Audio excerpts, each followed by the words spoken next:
Assalamualaikum. Hi and hello everyone. Welcome to our podcast Gacokah Gacha Cuy.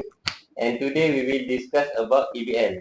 EBL means Electronic Bill of Lading, digital paperless version of the traditional paper bill of lading, serving as a receipt for good, evidence of the content of carriage, and a document of title, facility, fasting, and more secure international trade. So, Elena, why do you think most companies use EBL?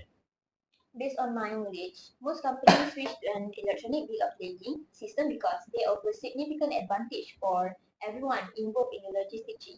It minimizes the time spent on manual paperwork since it's computerized system, reducing the likelihood of mistakes and improve data security. And it can result in more efficient logistic operations. Wow, I think your knowledge is more knowledgeable than the guest we are inviting today.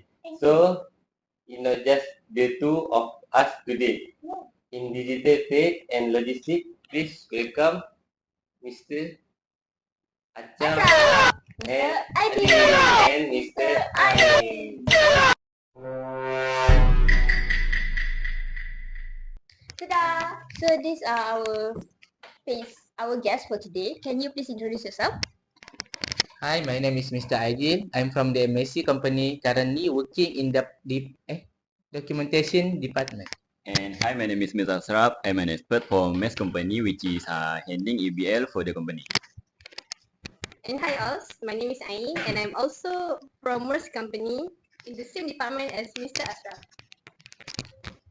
So, these are the faces that who has been working closely to the EBL. In my guesses, all of you is already enlightened by our today's topic, right? Yeah. Which is EBL. Okay, so then I can just go straight to the point.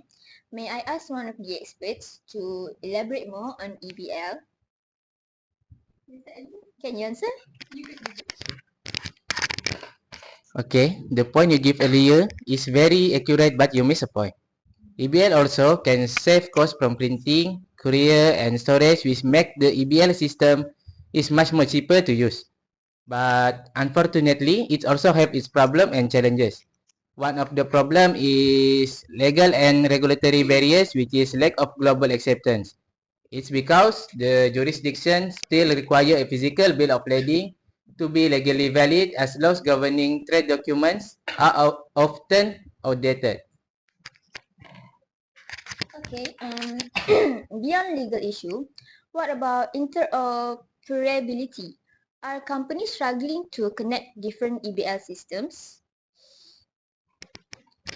Yes, absolutely. There are multiple digital platforms like Bolero, ESS Docs, and WebBL, but they don't always communicate with each other. That fragmentation slows down adoption. And what about cybersecurity? Some companies worry about hacking and fraud. That's another major concern. While encryption and blockchain help, cyber threats are always evolving. A breach in EBR system could disrupt entire supply chains. Okay. Final questions. What needs to happen for EBL to become the global standard? We need three things, which is legal reforms, better system interoperability, and industry-wide adoption efforts. Groups like BIMCO and ICC are pushing for these changes. So I believe we will see wider use of EBL soon. Okay, the next question is I will ask Mr. Achap, can you give example for case law related of EBL? Can you break it down for us? Sure, the MSc Military and Shipping Company, SABS, Glencoe International AG, this case involve revolve around liability for cargo damage when an EBL was used. One of the key legal questions was whether the BL had the same standing as a paper bill under the governing contract and international convention. Courts had to determine if electronic documentation was legally enforceable, considering jurisdictional and evidentiary. That makes sense. How court generally been open to accepting EBL? It depends.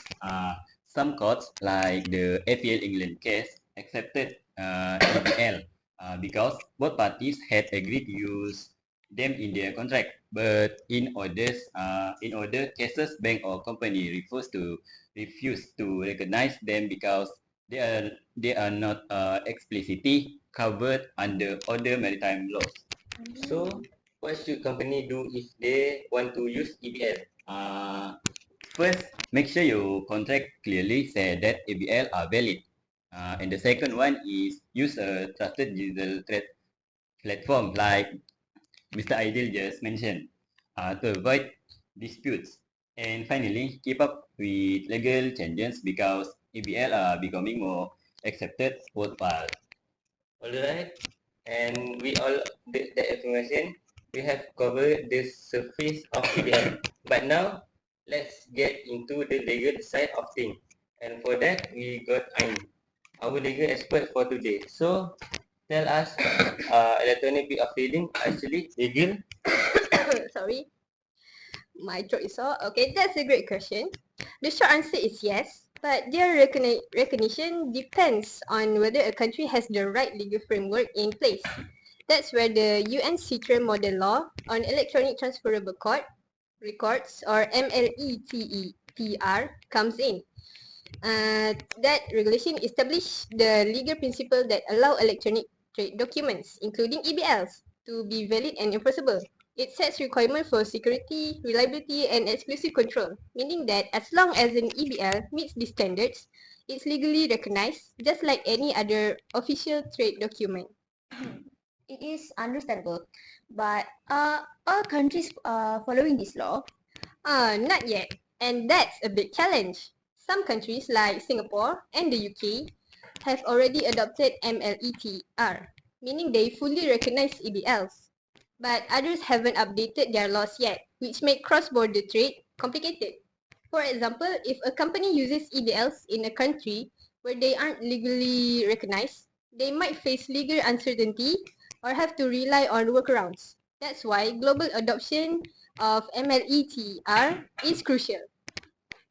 Okay, I understand. So if it's legal in some places, what's stopping everyone from using the EBL? So actually, there are few key barriers. First, some legal systems haven't caught up with the technology. Without clear regulations, business might hesitate to use EBLs because they are unsure if they can be accepted everywhere. That's the first one. And the second one is security concerns. Since EBLs are digital, they need to be protected against frauds, hacking, or unauthorized duplication. The good news is the blockchain encryption and digital verification systems are already helping make EBLs more secure and trustworthy. Okay, so that makes sense.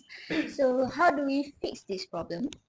So actually for the problems, the best solution is for more countries to adopt MLETR and update their legal systems. This will give business confidence that EBLs are valid and enforceable everywhere. At the same time, companies need to invest in secure technology like blockchain, like Mr. Aidin mentioned before, to ensure EBLs remain protected. If governments and business work together to standardize EBL regulations, adoption will happen much faster. That was really insightful. So in short, EBL are legal under MLETR, but not every country has caught up yet. And the key to solving this is better global adoptions and stronger security measures. Did I get that right? Exactly. The future of trade I'm is pretty proud. digital, and EBLs are a game changer. We just need laws and technology to keep up. That's very awesome. Thank you for breaking that down for us. So, that's all for today's topic on EBL. We learning that electronic bill of lading can really help make trade faster, cheaper and more secure. Yes, but we also saw that there are still some challenges like legal issues, system compatibility, and cybersecurity. Hopefully, with more countries updating their law and better technology, EBL will become the new standard.